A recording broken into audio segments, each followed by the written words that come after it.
on this computer. Unfortunately, I still have not been able to finish the share screen, to fix the share screen, but I want to take us to section 37 on the idea of a philosophical anthropology. And I'll read a comment on page 148.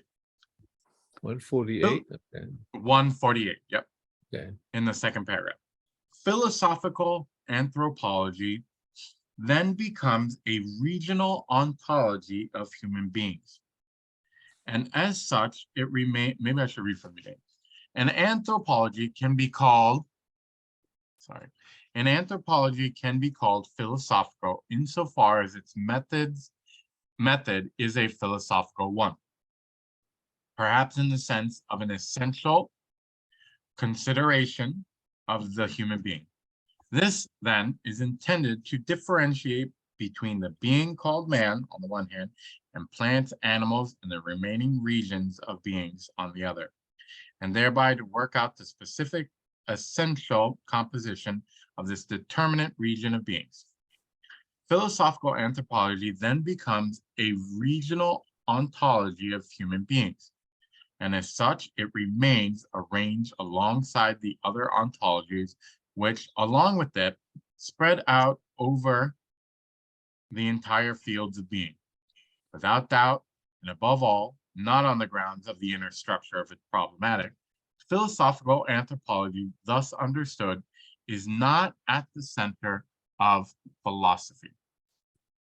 Anthropology, however, can also be philosophical, provided that, as anthropology, it determines in particular either the goal of philosophy or the point of departure, or both at once. If the goal of philosophy lies in the working out of a worldview, then an anthropology will have to delimit the place of man in the cosmos. And if man is reputed to be that being which is simply the first given and most certain in the order of grounding and absolutely certain knowledge, then the buildup of philosophy planned in this way must bring human subjectivity in as a central starting point. The first task can be compatible with the second, and as anthropological investigations, both can make use of the method and results of a regional ontology of human beings. My real question is, what was the deficiencies? I recall what he was talking about was the deficiencies in Kant's metaphysics. What are the deficiencies that he feels merit the need to create something like a philosophical anthropology, which he also, if I recall, also does away with, like in a few pages? What is the purpose here of bringing this up to begin with, than to not follow it? Is it to kind of set the ground for talking more about temporality? No, we need to calm down. James? Yeah, I think that it's it's not a deficiency. He is setting the ground for Kant's project, and he's saying that it is actually inspired by an anthropological worldview, and it becomes the setting the ground for ontology is the offshoot of this the worldview of understanding reason, that the task of understanding reason that Kant sets out to solve. Kant's problematic becomes the first step in a two-step process of understanding the region of inquiry, then becomes Kant's project in terms of human reason, and then he's preparing us for the second stage, which is of course to understand being, the class of being that he's talking of, this same class of being from an ontological perspective. So it's just he's basically saying Kant is correctly motivated in laying out his first stage of inquiry. Thank you, James. David S. Yeah, I agree with what James said. there's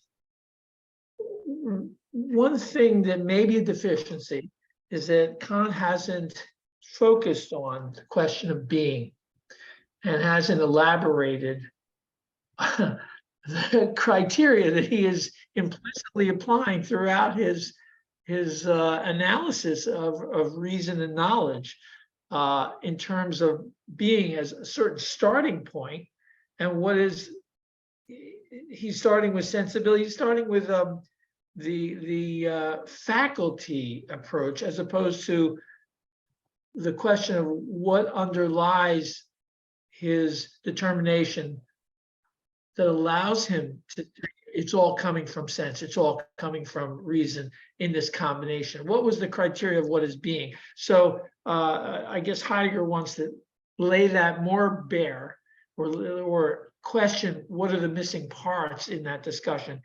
And he also takes the three questions of Kant's range of philosophy and the fourth question of the human being as being underneath that, and examines how that doesn't answer, it's not answered in the Kantian discussion, why the grounding is what is human being. And he wants to show that maybe these two actually have the same explanation when they're explicated, revealed in his phenomenology. Okay. Thank you, David S. Brooke. Great, thank you. So I think Heidegger argues that the traditional approach to metaphysics faces problems because it assumes we can fully understand the nature of being through reason and logic. So I guess as Heidegger puts it, a human understanding is limited by our particular mode of being, and we can't really fully comprehend the nature of being through reason alone. But I think that's where the principle of the Dasein comes in, and that what sort of, when he talks about a new ontology and things like that, he's really finding a way to, I guess, connect human beings to the temporal effect or their place in time. And he believes that, and there's some other nuanced things, but I think it's time and the concept of the Dasein in the sense that that's how he really wants to change sort of what Kant has laid out as the standard. So I'll end there. Thank you. Thank you, Brooke. Brent? Yeah, perhaps we can find the answer in the word anthropology itself. Two parts to the word anthropology. The first one is anthro, comes from the Greek anthropos, which means man. And the second part, ology, which means the study of, but it also refers to the logos. So on one hand, we have man. On the other hand, we have the logos. So who is it? In anthropology, we are studying the human being. We are making the human being the object of our investigation. But we have to ask ourselves, who is it that is conducting this research on human beings? Who is it that is studying the human being? It is the human being himself or herself. So this word, having two parts to it, refers to the same entity, the entity that does the research, as well as the entity that is the object of the research. So it is the human being looking at himself, but it is also, since it is an investigation, it is the human being questioning himself. So here is the beginning of Dasein, the being for whom, in its being, that being is an issue. So here, man is both the anthropos as well as the logos. Dasein is the logos. The entity that asks about being. Thank you. Okay, thank you, Brent. I think the next section I wanted to take us to talks about this a little bit more. It's on page 150, third paragraph. Kant himself undermines the floor upon which he initially placed the critique. The concept of pure reason and the unity of a pure sensible reason become the problem. Inquiring into the subjectivity of the subject, the subjective deduction leads us into darkness. And then a little bit later on, The questionableness of the questioning about human beings is the problematic, which is forced to light in the process of the Kantian laying of the ground of metaphysics for metaphysics. Now it appears for the first time. Kant falling back before the ground which he himself unveiled, before the transcendental power of the imagination, is, for the purposes of the rescue of pure reason, i.e., of holding fast to the proper foundation, that movement of philosophizing which makes manifest the breaking open of the foundation, and thus makes manifest the abyss of metaphysics. Great line. Yeah. So, I still am a little bit vague on, like, I think I understand him saying is that Kant opened like the perspective or open the door to looking at Dasein. But I'm still unclear about this abyss of metaphysics, how like what Kant did laid that bare. Is the abyss the questionableness of the questioning? Is that what they're talking about, abyss? What exactly? Because he brings up the nothing in an earlier section. It's not that. He's talking about the abyss of metaphysics. Go for it, James Cook. Sorry.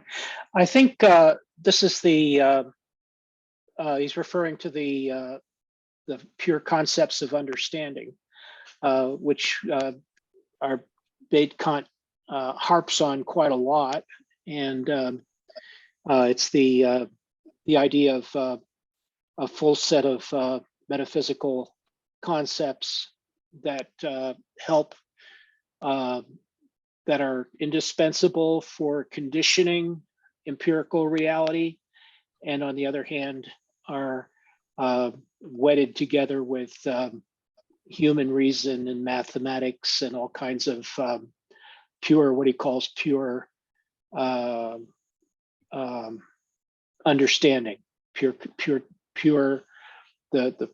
pure use of the faculty of understanding, the inner use of the faculty of understanding, deep thought, in other words, is what Kant is referring to there.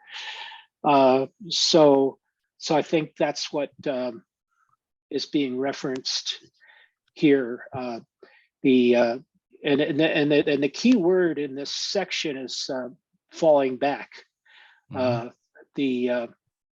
In other words, he wants his entire inquiry to be carefully contained inside the bounds of major metaphysical questions that people have asked. And one is what is there to hope for, and then the second is what is God, and I guess the third is what is the human soul. So this corresponds to a certain degree with Dasein. It's not. Kant argues that it's illegitimate. It's almost as illegitimate to talk about the nature of God or draw a picture of God as it is to talk about the human soul. But on the other hand, he does sort of like. I think his whole project, the falling back, is in a way limited by those questions that he sets out as the most important metaphysical questions to be answered. The most important questions to be answered using metaphysics, regardless of whether they are actually addressable in terms of proof or not. So. So that's all. It's just I'm trying to be positive here. It's it is opening up and it's built on this basis of anthropology. So, and the concept of the human species as unique. He always talks about, constantly talking about, no one would say this isn't true, or everyone would agree. He uses the majoritarian fallacy, in other words, so without very much shame, compared to the way people talk nowadays. So he wants to draw everyone in and say, yeah, we're all part of this discussion. Thank you, James. Brooke? Thank you. So I guess wanted to answer what I think your original question was you were asking about the abyss that's being referenced with metaphysics. And again, I can't be certain, and this is my humble opinion, but I think he's really just referring that this is actually pretty straightforward. He's just referring to the fundamental problem of ontology. And I think the point he makes later, I can't quite remember the page number and section, but to overcome that, we have to, again, develop a new approach to ontology that's more nuanced and includes both the temporal and existential effect and takes that seriously and incorporates that. So I think that's what he means when he's talking about the abyss. Thank you. Thank you, Brooke. David S. Right. I'd like to throw some linguini on the wall because there's some things that are left for me that we haven't said. Heidegger has pointed out before that there is this problem in reading Kant on the face of it, that there is not a unification of reason and sensibility, that somehow they're synthesized, but Kant hasn't revealed the magic of how they're synthesized.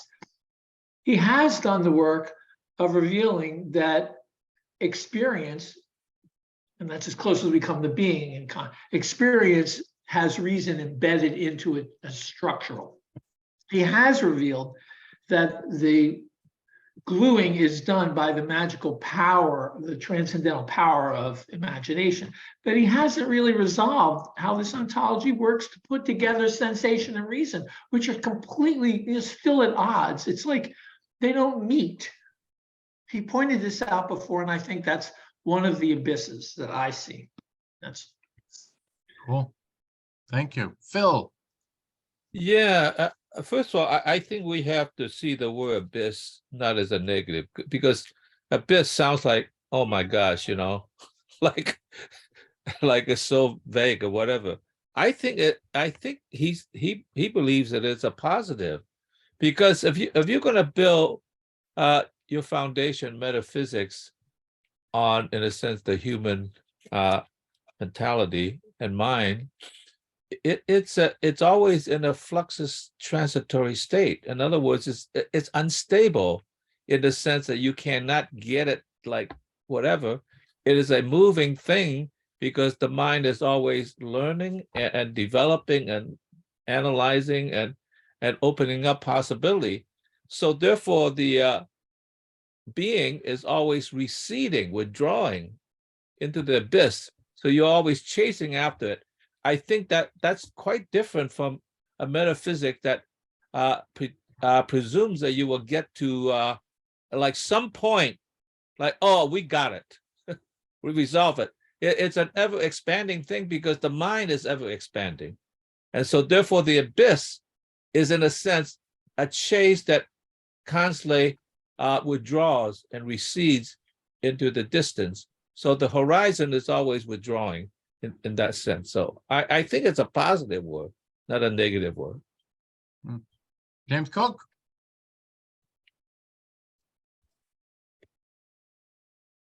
James Cook, I think you're muted. We can't hear you.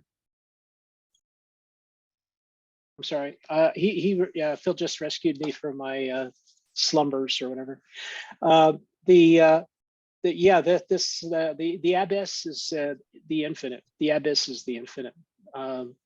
We're coming in. The falling back is Kant's rejection of the not wholesale but large rejection of the previous grounding of imagination. But that falling back is which Heidegger notices so strongly, and some of us is actually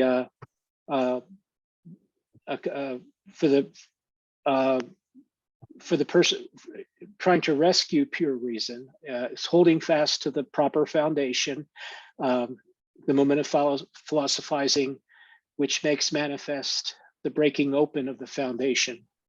So that's made manifest to us. We can see the breaking open of the foundation, and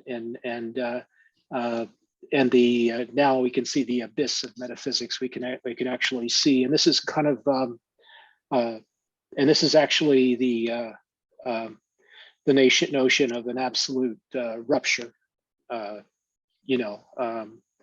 That's occurring. This is an earthquake in metaphysics that's being made manifest, but it's not manifest to Kant, it's manifest to us. Cool. So a little bit farther down the page, where an ability is questionable and wants to be delimited in terms of its possibilities, it already places itself within a disability.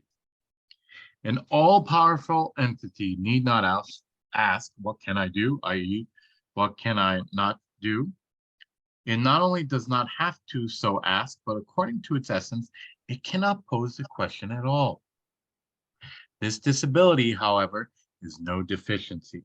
It is rather what is untouched in every deficiency and not. Whosoever asks, what can I do, therefore betrays a finitude. Whosoever comes wholly to be moved by this innermost interest in this question reveals a finitude in the depths of his essence. What is this finitude? I don't understand this connection to disability and finitude. And I know finitude comes up a lot on the next page too. Oh, Go for it, David. oh, you're gonna once you get this, you're gonna love it, Garth. This is great. And it's like dovetails with where Kant was going and where Hegel goes. If you're considering a question, you don't have an answer. If you're looking at an action and it isn't resolved, you're deficient. You have choices. You haven't got the right answer, the final answer. In other words, there's a distinction between reality and where you are that has a gap in it. You are finite because there's a limitation to you and what you're going to become. Anytime you can see something like that, you're looking at what human consciousness has and is aware of constantly being finite. Even to conceptualize something, it has to be put in terms of distinction from something else. This is all finite thinking. This is not complete grasp of something in its totality and infinite intelligence. This is the way we are, and everything about being, we relate to it in this mode.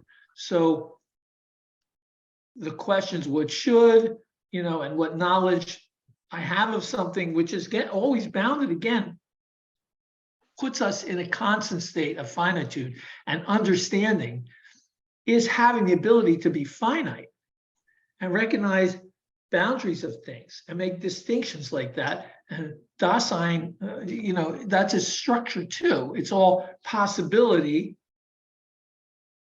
and things that are not. So seeing what you are and what you are not, having those two things together, he calls existence. You have to have that. That's finitude. That's not infinitude. Okay, At least, I'm not talking the Hegelian sense infinite, but I mean, this is like, he's pointing out that human Dasein and understanding are finite. This is like what he was looking for. Why do we need this metaphysics, right?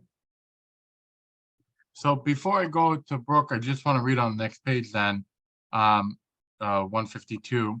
It is precisely a question of becoming certain of this finitude in order to hold oneself in it. Accordingly, finitude does not depend simply upon pure human reason, but instead its finitude is perishing, i.e., care about the potentiality to be finite. From this, it follows that human reason is not just finite just because it poses the three questions, but the reverse. It poses the three questions because it is finite. Indeed, it is so finite that in its being rational, this finitude itself is the issue. Is that kind of the that kind of like boundary that Kant makes in reason? Is that what the understanding eventually comes to? Well, if you're sort of asking me, I would just say when you look at categories, there are ways of making distinctions. You know, it's the ability to distinguish anything that begins to create a category, because now you've separated it from nebulousness and given it a characteristic, which it could have not that characteristic. That's a distinction. A distinction is our core way of thinking, breaking things into is and aren'ts, is and isn't. That's what the categories let you do. You're inside or outside, you know, you're single or you're not single. This is the essence of why there are categories, is we don't take understanding in directly, intuitively. We break things in and categorize them and conceptualize. Okay, Brooke, thank you for waiting. Sure, no problem. No, I appreciate, I guess, what you just read on that page. I was more thinking about it, and maybe I was not contemplating this in the way that I should, but as far as the definition of finitude, I mean, I think what he's referencing is just exactly what it sounds like, the inherent limitations on human existence, that we're finite beings. Our existence is characterized by limited understanding, limited lifespan, and I think there's a stark contrast in that to sort of infinity and this concept of the divine and the transcendental. Yeah, I think sort of our the concept that our understanding of the world is always limited by our mode of being and finite expression. I think that's essentially, it means sort of exactly what one would think it would mean, but maybe I'm not thinking that through enough. I'll take some more time to think about it. Thank you. Thank you, Brooke. Phil. Yeah, I would like to knit together what David said and what I'm going to say in a sense, because I think it does not mean that you will forget about thinking about the infinite. But that contrast allows you to, in a sense, understand your own existence is limited. I mean, that's the essence of existentialism, right? And to appreciate it and understand because you are a limited being that does not understand the infinite, but only chase after it, then in a sense, you are a vulnerable being. Vulnerability becomes an essence of existence. And with vulnerability, it gives you, in a sense, a real deep sense of humanity, because you understand others are vulnerable, and therefore that's why you care. You care about your existence because you are vulnerable. If you were an infinite being, you're not vulnerable, you wouldn't care. So care becomes a very important part of this whole thing of looking back at your limitations and understanding, oh yes, this is who I am, and I must care about my existence, and I must care about others in the same fate as I am. So I think it's a very humanistic way of looking at things. Okay, thank you. James Cook. Yeah, I think I'm kind of like the other way because of like what came before. I think the notion of the abyss, and here he says the other three questions are related to this question, and this idea of what is a human being, and he feels that the idea of the finitude is actually contrasted with the infinity of human reason. So he says it's not finite just because it poses the three questions, but the reverse. It poses these questions because it is finite, but it's in its being rational. This finitude is at issue. So in other words, what haven't I done? What ought I to do? What is possible? Those are infinite inquiries, not strictly infinite, but opening inquiries that rationality reveals. So I think that's what Heidegger is pointing us to here. Okay. Yes, I want to, unless someone has something for 39, I did not. I wanted to jump us to page 156. What does being mean? Which is already understood in advance in every question. In order to verify that such a concrete problematic presents itself, however, a reference to something in ancient philosophy which had been accepted as all too self-evident will suffice. We determine and interrogate with reference to its what being, TST, the being which is manifest to us in every type of relationship we have to it. Philosophy calls this what being essentia. It makes a being possible in that which it is. Therefore, the designation possibilitas, inner possibility, also stands for the thingness of a thing. The appearing eidos of a being gives the same information in response to the question of what it is. The what being of the being is therefore called idea. To every being, the question then arises, or it has always already been answered, whether it, the being with this determinant what being might be, or rather might not be. Hence, we also determine the being according to its that being.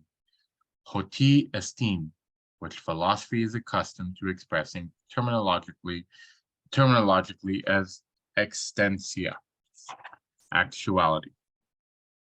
And yeah, so Heidegger here brings in the Tito on. He brings in this, it seems like Aristotelian language here. And I guess I'm trying to understand where he is going. I understand where he goes in 41, but why he feels, again, kind of like with the anthropology part, still kind of, I still don't feel like he needed to bring up even the word or discuss for 4 or 5 paragraphs the term anthropology for any reason. But I'm just trying to understand again why he feels the need to bring in this like Aristotelian language here. David S. Yeah, I think in both cases, he's struggling with what you get in the text. And what he says, Kant's really going after that you have to read the text and interpret it beyond what it seems to have. So it's already hinting at things that Kant doesn't seem to necessarily resolve or directly deal with, you know, in all his work here, but it drives the way he does his deduction. So that was, you know, the prior discussion on, you know, why always about human reason? Why are the concerns about being a real person, being the best person, doing good? You know, is this really an anthropological study? Because you can fault Kant for bringing all his evidence from your experience. And so his entire philosophy has an empirical basis. Well, you know, everything you're thinking is a category. Everything works this way. That's not a deductive proof in the form of a syllogism. That's a saying, these are the presuppositions you've been making. So it's a sort of deficiency, right? I think we've hit this before. Kant is bringing you the empirical evidence that the structure of experience is the following. And he lays it out. That's not really a deduction in the old sense. That's a deduction in argue me this, because this is what I see as the whole package. So, and this section you just hit here, he's bringing up, I think, Heidegger's own issues, which is he wants to get time as a critical thing in describing how the categories work and just seeing Kant in terms of the way he's done ontology. And he's saying, understanding of being is something that I can lay out to you because of the many ways you must already understand being. And you know these ways I'm showing you. And these are the traditional philosophical words. And then he shows you the gobbledygook of being in time, that there are other kinds of being we've talked about. So he's showing you being is an issue. It's a metaphysical question, because that's the pursuit of metaphysics, is to comprehend being in its nature. And Kant didn't make that the explicit goal for some reason. At least, Heidegger's saying that's a shortcoming. Cool. Thank you, David. Brent. Yes. In this section, Heidegger brings the Aristotelian phrase "teto on." Te is ti, to is to, and on is o. Well, in Greek it's v, but in English it's n. So teto on.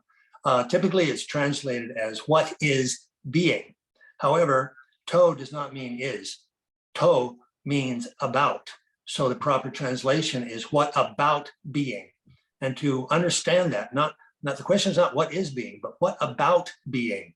And so the way to express that is, let's say, for instance, you are in charge of making lunch for a picnic, and you have the ketchup, and you have the mustard, and you have the pickle relish, and you have the hot dog buns.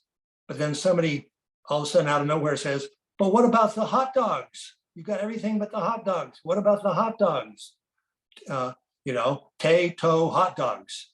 So another way to look at this is we have all these various sciences. We have anthropology, we have psychology, we have physiology, we have biology, zoology, embryology. And all of a sudden somebody says, "Well, what about the ology? What about the logos? What about the what about?" So that right there in teto on, what about being, and what about the logos? What about the what about? You are turning epistemology immediately into metaphysics. Okay. Thank you, Brent. I went to grab my copy of the physics while you were talking. Okay. James Cook. I love that metaphysics. Yeah, the essentia. He talks about the what being. Tehestin is the essentia, the what being, and then the other category here is the existentia, which is the that being. Hotehestin, right? So I guess it's the essentia versus the essence versus the existentia, the actuality. And he's setting up the next page, which is interesting. But he's bringing it back to Kant. This is for the purpose of bringing the Greek philosophy back to Kant in an authentic way. It's essence, or what being, to help us understand it, versus actual versus existentia, or possibility versus actuality, and then he kind of explains it on the next page, the working out of it and its relevance on the next page. But so that's the question here. Are we talking about the essence of man, which is the idea, the fact that man thinks, or are we talking about the existentia of man, the fact that man exists and does, and everything that follows from existence, which goes beyond the pure rationality, in a sense. Thank you, James Cook. Phil? Yeah, I really like what David said. I mean, it's like because it really opens up something. I've always thought that Heidegger was a kind of an anti-Kant, But now I realize he's not at all anti-Kant, because he understands that Kant is thinking and he's thinking, right? Which is the essence of what human beings are. And in fact, he honors the fact that Kant was deficient and made a mistake. Because what's important in the thinking is that you find an opening within the text itself, which is the imprint of somebody else's thinking. And so by opening up, it becomes kind of like a transmission from one thinking being to another big thinking being to open up the possibilities, instead of saying, oh no, Kant, you're just wrong. No, the wrongness is what opens up the possibility of what there is new to explore. So I think that relationship between one and the other is not a scolding, but almost a thank you, because the real pertinent thing is a thinking which is laid down in the text itself, in the conversation on the text itself. And that transmission gives you new ideas. So thank you, David. Dan? Yeah, so I think Heidegger here is criticizing Kant for basically taking the categories from Aristotle, and Heidegger is saying these categories are based on beings understood as extent, which is pretty much, if something has dimension, is like you can touch it or something like that. That only qualify as a being, and that's extent, and the categories are created based on this kind of ontology. And Heidegger is saying Kant took that from Aristotle, and that was wrong. And he said Kant has the opportunity while writing the critique he saw that there is something more radical there, and Kant took a few steps in that direction and then stepped back when he went in the first version with imagination, with time and so on. But then he stepped back and put ration again as the place, like the cornerstone. And Heidegger is saying that's bad, and that was his opportunity to overthrow the entire ontology, but he didn't. And said that's pretty much Heidegger say, that's what I'm doing. I'm taking this radical step and overthrowing everything and creating a new ontology. And just one more thing. So with finitude, to me is like was defined in terms of like human versus God. God doesn't need to perceive anything because as soon as God thinks something, creates that thing. So there is no need for God to perceive objects or beings or so on. While us as humans, we need to be touched by those beings, and that's kind of our finitude, and that's determines us everything, how we understand what it means to be a human. So it's kind of like that definition of finitude is relative to God, and the fact that we need to be impressed by beings versus God, who pretty much creates being by thinking of them. That's it. Thank you. Uh-oh. Let's see what Phil has to say. Yeah, I want to say something that may seem off the topic, but I think is real pertinent. It's about art. It's about the relationship between Wilhelm de Kooning and what's his name? Okay, I forgot his name. Rauschenberg.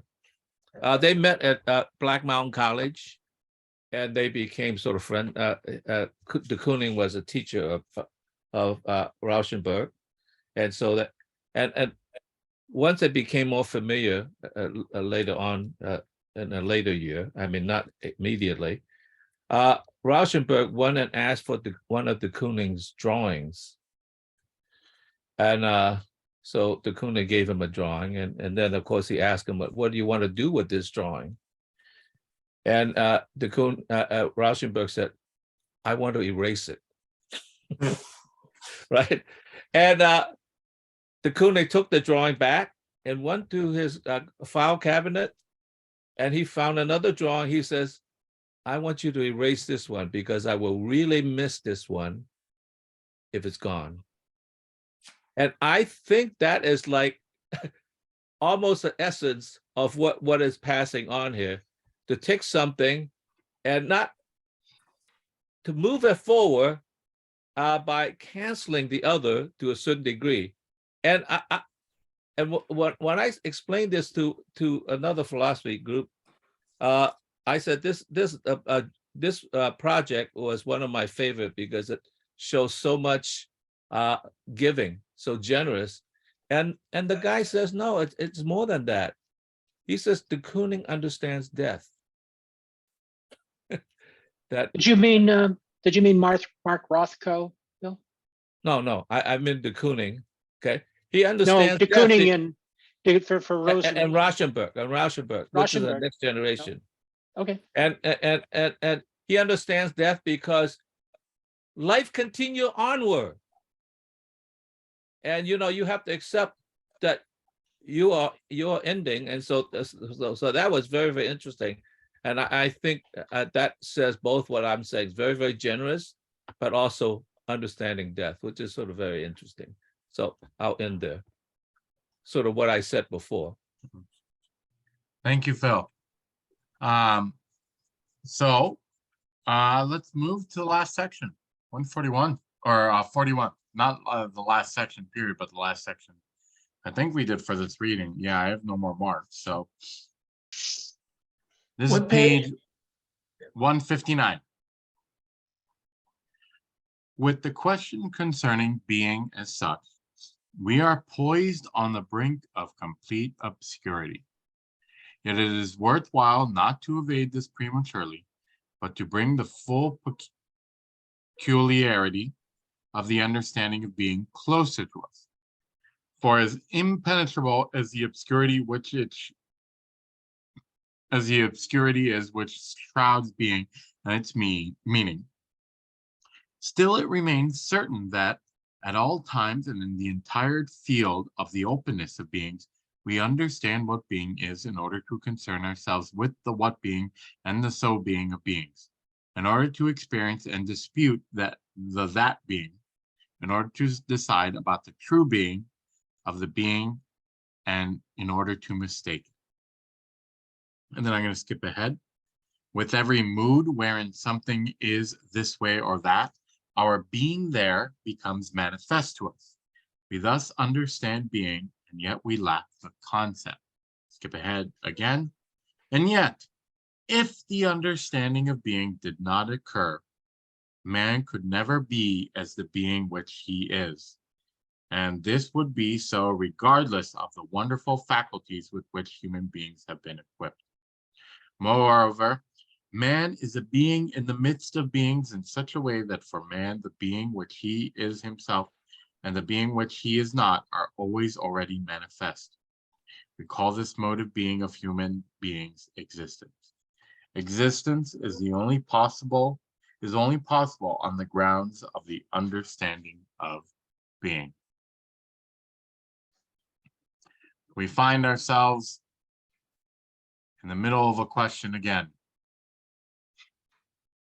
in the sense that man could never be as the being which he is if the understanding of being did not occur, and yet we have no concept of it. Yes, David.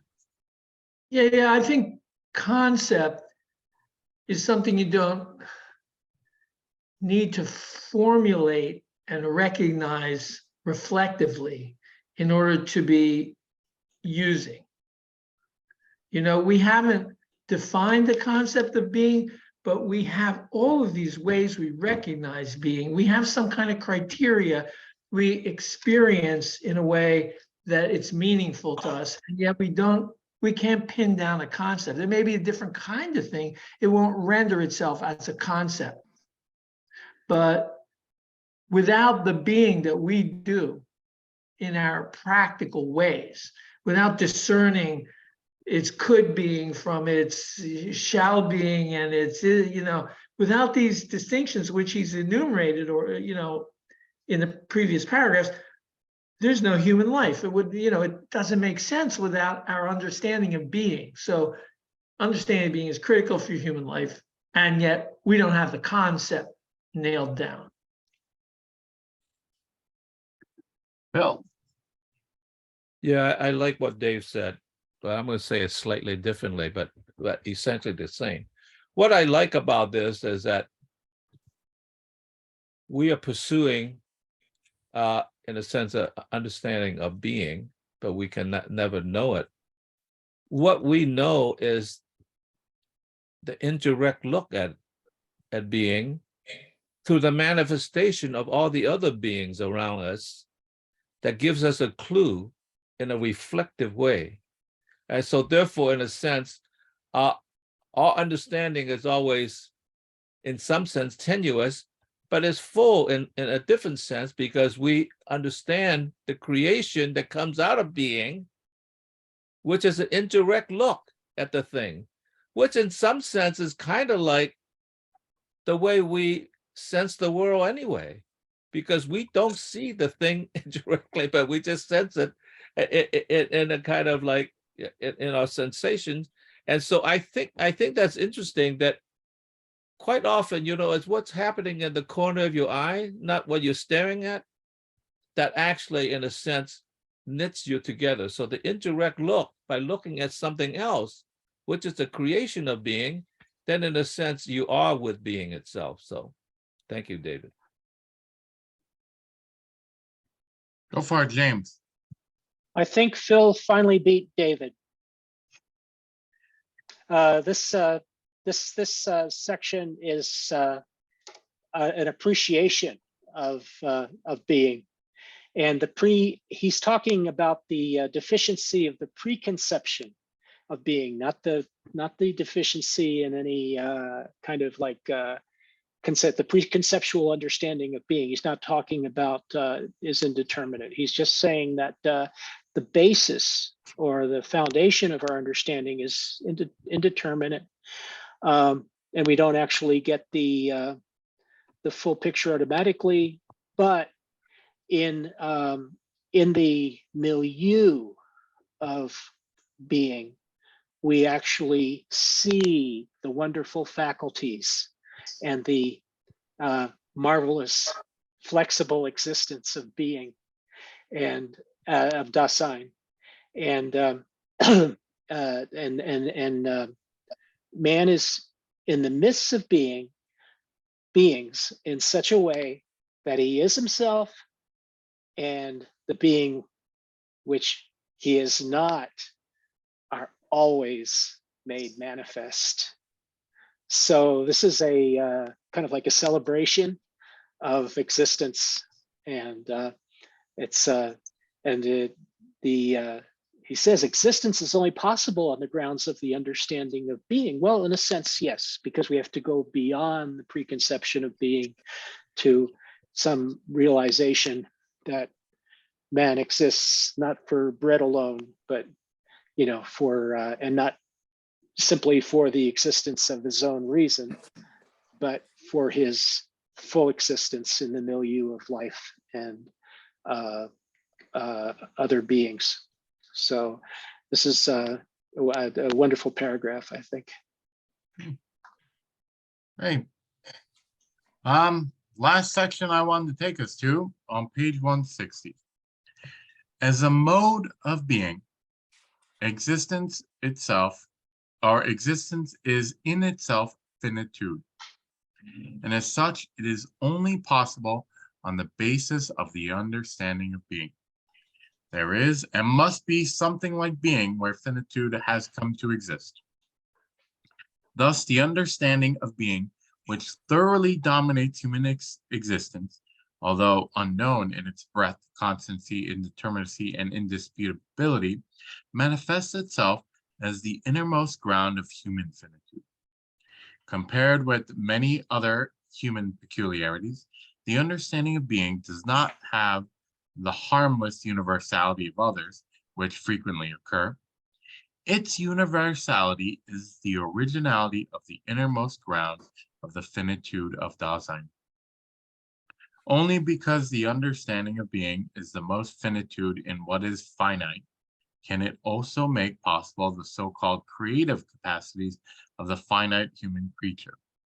And only because it occurs within the ground of finitude does it have the breadth inconstancy, and also the concealedness previously characterized. On the grounds of the understanding of being, man is the there, but the being of which occurs the opening eruption into the being so that it can show itself as such for a self. More original than man is the finitude of the Dasein in him. Few things. I really like this idea. There is and must be something like beings where finitude has come to exist. Like, I thought that was an incredible idea that without, I mean, again, he says it early, it's self-evident, but like the way he puts it, it really makes you actually stop and look at it that, you know, that finitude, things ending, are completely tied to the existence of things being there. I mean, again, it sounds self-evident, but just like to say it so strongly that it's like tied to it, like it's one thing is contingent on the other. I really like that. And then I also liked how he brings in and says that finitude is impetus for creative impulses in the human, which again, you know, it's like, oh, we don't want to be forgotten, so we leave traces of ourselves, you know, here or there. But just when he uses the word finitude, it sounds a lot more whoa. And then this last part, which was very curious to me, saying that finitude,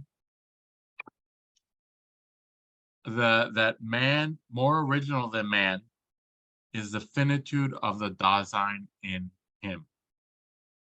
So even before man, there is the finitude of Dasein in him. That part is really curious because Dasein to me is linked to man. So how could the finitude of Dasein in him be before man? Like, what does he mean by man in that sense? And it says what D existent. So in German, he says more original than, instead of man, it should say more original than the one who stands out is the finitude of the Dasein in, because that's what existent means, if we remember from the being in time days. So that was really crazy to me, that the finitude of Dasein in man is more original than man itself. Go for it, Fred. Perhaps what is referring to here is that the starting point for human understanding is the appreciation that we are thrown into a world that is not of our own making. And our consciousness is developed in an entire context, and we're not kind of free-floating cogitos that are observing abstractly the world around us, that we were intimately bound to the world, and that conditions and influences our cognition. This is perhaps in contrast to what Kant said. This is a good section because I think this is finally full-on Heidegger, which seems to have jettisoned Kant entirely at this point. There was always pretext before. I mean, for example, way back in section 35, he still says, fundamental intention of the present interpretation of the Critique of Pure Reason was to make visible in this way the decisive content of this work, and thereby to bring out what Kant had wanted to say. Well, we're at the point where we can kind of discard that pretense and say that the fundamental intention of the present interpretation is to describe, is to bring out what I want to say as Heidegger about existence, using Kant as a basis. And I think there's some validity and a lot of validity in what Heidegger is saying here, in that Kant is trying very hard not to anthropologize in the Critique of Pure Reason. We have to remember that Kant invented the discipline of anthropology, one of his lesser known efforts. In fact, his most popular lectures, Kant's most popular lectures, were on anthropology because he created the discipline himself. But there's not a hint of that in the Critique of Pure Reason. And the reason that his lectures on anthropology were so widely followed and interesting were precisely because the critique itself was so dense and difficult. People wanted to break from that. So Kant's notion of anthropology included everything from sex to drunkenness to eating, everything that it means to be human, but not a hint of that in the critique. And there's this big gap then between the critique and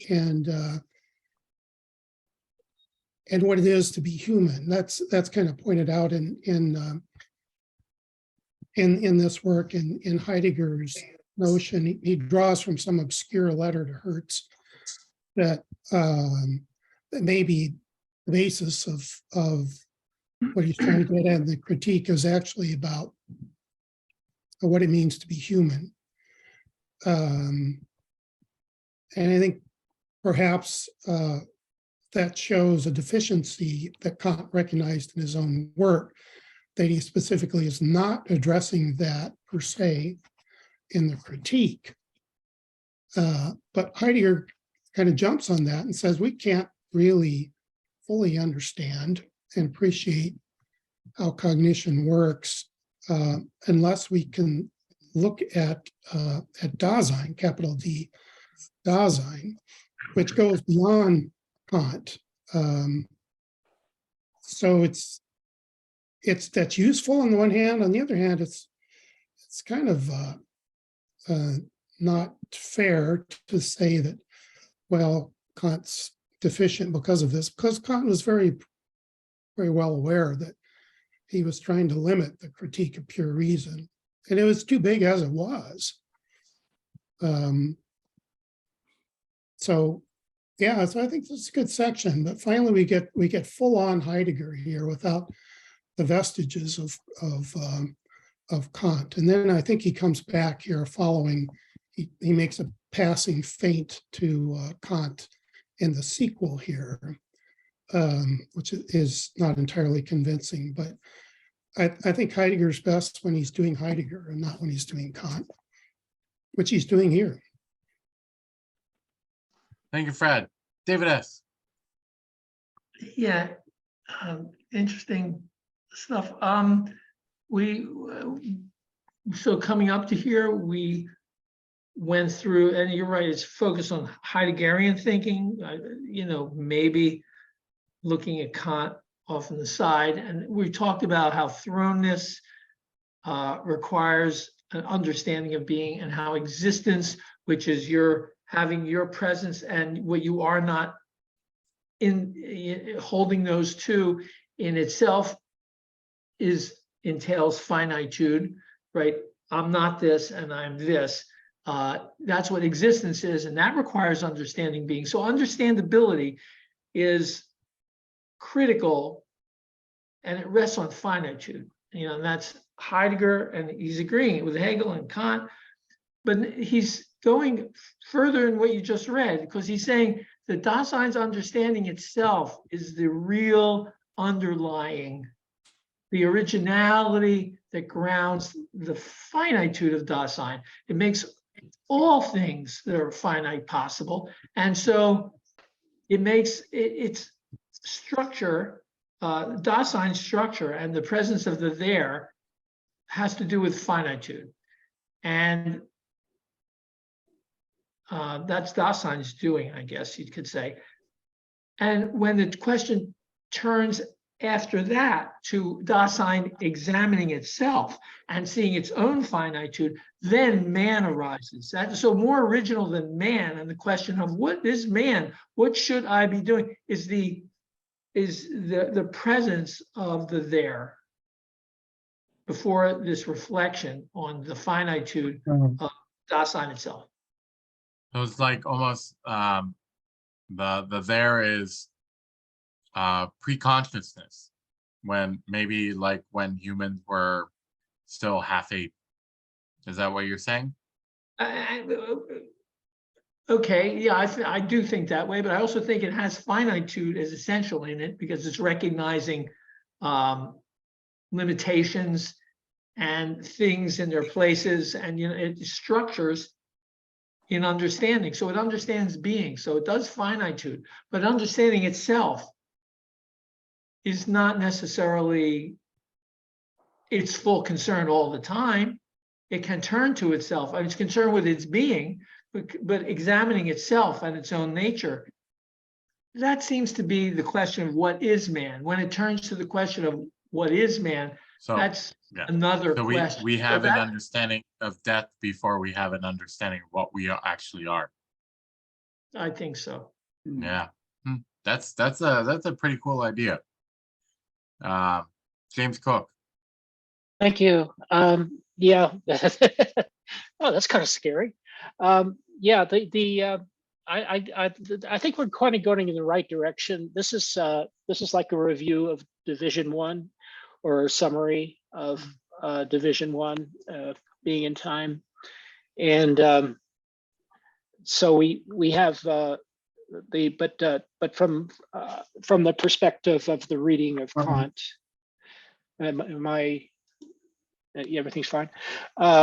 So I think that was well said. It doesn't relate, what we just read doesn't relate perfectly to easily to Kant because it's so much about Heidegger's point of view. But what emerges for me primarily is the notion of creativity, that the finitude is the essence of ground in Dasein. So since it's the essence of ground, in a sense, the sky's the limit. We have and we have this kind of gift. I think we have two gifts here that stand out to me: myth and logos. So we have maybe we can call them faculties. This is where Kant never. Maybe he goes. I don't think he ever goes there, right? We actually have myth and we have logos, and on this we build civilizations.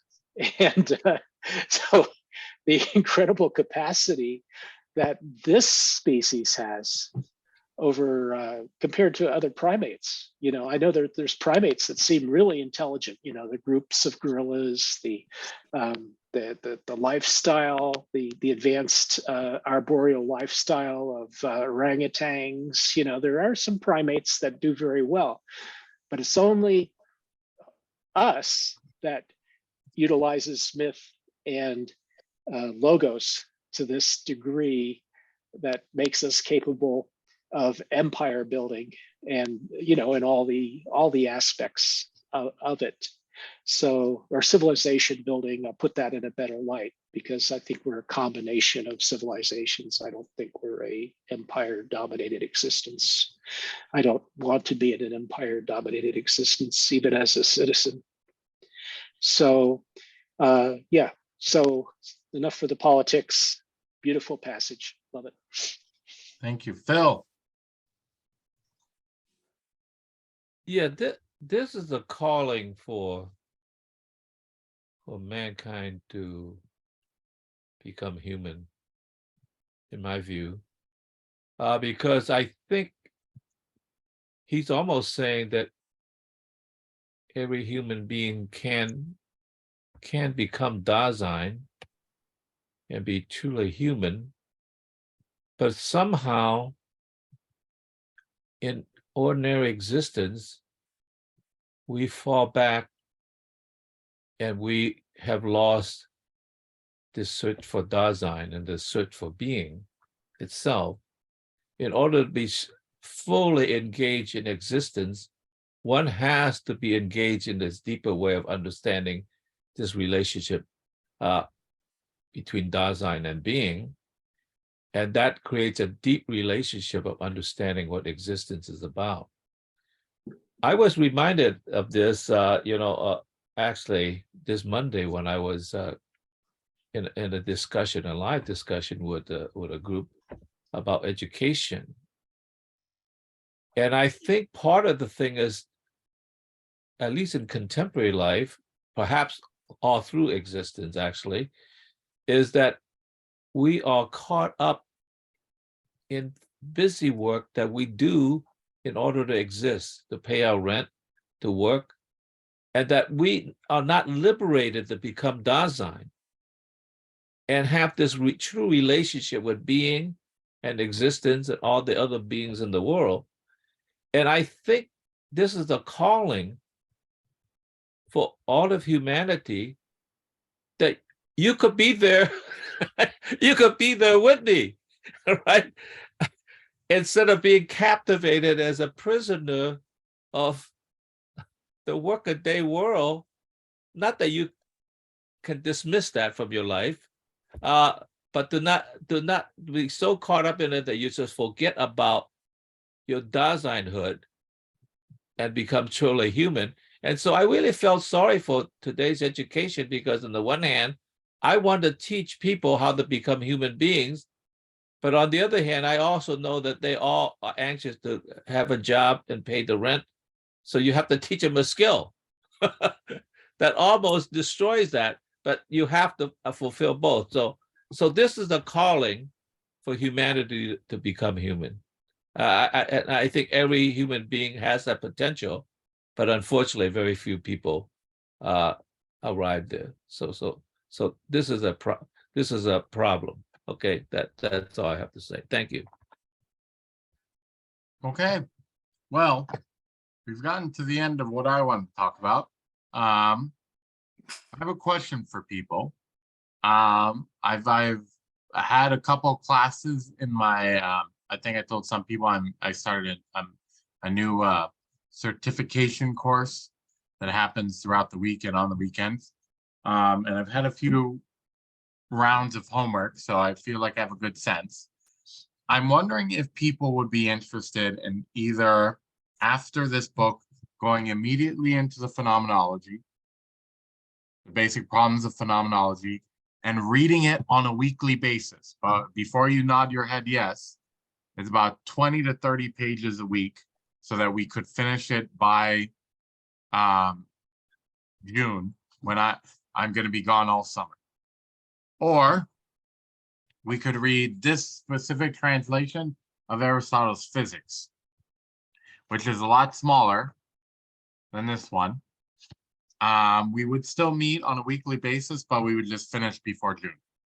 So I was kind of curious to get people's thoughts about whether they want to jump into the basic problems. I've definitely felt like part 4 and the last 3 chapters of part 3 have definitely like energized me for jumping right into the basic problems of phenomenology. But I also do want to read the physics and then the metaphysics, and also Plato's Republic, which has nothing to do with Heidegger, but I just still want to read it. With you all, I feel like it would be a really good discussion. So yeah, I mean, how are people feeling? And we would start this like the week after next. And like I was saying before, if you didn't hear it, each one would be meeting weekly. So we would either do this one weekly or this one weekly with a lot more reading. James Cook. Well, I want to read. I'm as anxious as you are to read the basic problems of or what is it? Bad problems of Phenomenology. Yeah, but I think 30 pages a week for Heidegger is a little bit stiff. Yeah. So a week, yeah, because we usually do every 2 weeks, right? Yeah. So I think that's a little stiff, and of course Aristotle's a lot easier, and I want to read that book too. So just my vote is in the direction of the Aristotle, but I'm completely open to trying to get through the metaphysics at that breakneck through the phenomenology at that breakneck, basic problems at that at that breakneck pace. I'm kind of open to it, but my vote would be for the Aristotle because it's easier. Yeah. Okay, Phil? Yeah, my thought is a little bit like James's, but with a different emphasis. I'm a very, very slow reader. I would like to do the phenomenology, but I could honestly tell you that I would not be able to read it all. Okay, so that's an honest statement, but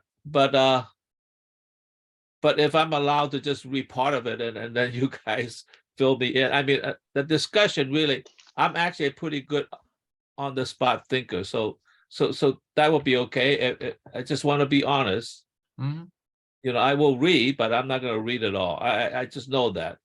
So yeah, that's what I would like, and I just want to be frank with you guys and be honest that's the way it's going to be with me. Okay, David S. So I'd like to ask on Phil's behalf, asking for a friend.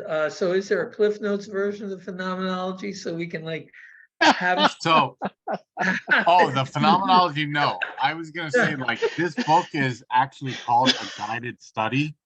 It's by a translator named Joe Sachs, who was he went to St. John's, so that's how I know him. But he has like commentary on every single chapter. But yeah, there's no cliff notes to this. This is almost the same size as Being in Time. I mean, it might not look like it, but it's like 300, and so we would be reading like 340 pages of Heidegger in 13 weeks. I would say Do you just think leave. about having a less, like maybe we could read part one of it or something and then come But the back. issue with that is that part one of it is 240 pages. So even if Can we read I- part two? I looked into that. Even if we did that, we would, and we met like on a weekly basis, there would still be 20 to 30 pages. And even if we did it on a bi-weekly basis, we would be into July. And I'm gone like July 8th. I have to go do my training for 6.5 weeks, so I won't be here. So we would like really be cutting it off even before we got to part two. Yeah. Hey, Garth, you know, I've read Basic Problems, and it is well worth the read. And there's an awful lot of stuff in there. It is huge. He talks about a lot of different philosophers. He talks about Husserl, Aquinas. He even talks about Thomas Hobbes. Can you believe it? You know, and to have a prior knowledge of all these guys, you know, and to integrate with Basic Problems, what we are reading, is going to be difficult. I think that doing it on a weekly basis, 20 or 30 pages a week, would be a push. Yeah. I don't think it would be something we would benefit from as compared to if we took it more slowly. Do you think then, Brent, having read it, if we did 20 to 30 pages every other week, do you think that would be better, or is it just too much information? That would be better. Yes, that would be much better. I know for the reading, I'm wondering if for the discussion in the actual meetup, if it would be too much to discuss. Yeah, there might be. It might be, yeah. I mean, but we could do kind of what we did with this, where like we didn't always get, for the last half, we haven't always gotten to the actual ending, so we would just leave it for the next week. We could read every other page. That would be less. Okay. I'll read the odd pages and you can read Okay, the even. I'll read the even pages. That will complete us. James, I was gonna mention that the translation of this book is much easier going than the translation we read, the M&R translation of Being in Time we were reading that we were using. So I think this translation is a lot. It's kind of like it's a lot clearer. It's quirky because Dasein is always the Dasein. So yeah, I like that. But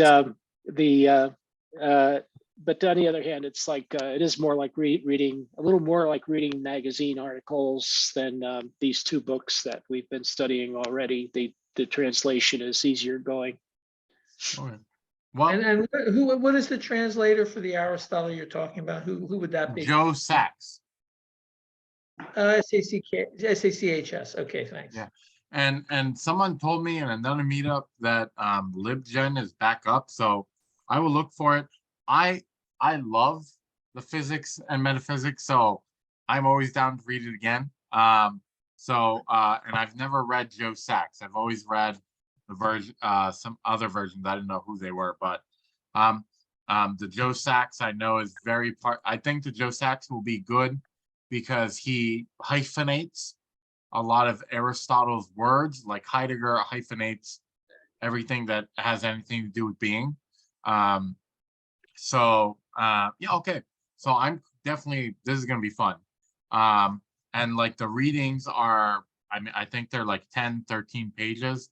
There might be one that's like 16 or 17 pages, but on the most part, they're pretty small. So cool. I'm glad you all helped me figure that one out, and we can save this for September or maybe August. I don't know when I'm getting back home. Yeah, I think that's the best thing. Cool. Yeah, no, that'd be great. So See you all next time. yeah, I'll see you all next time, and we'll finish up this book on Kant that we've been reading, I feel like, for 3 decades. And yeah, it was great seeing everyone today. Nick, if you want, you can message me. I have the recording of this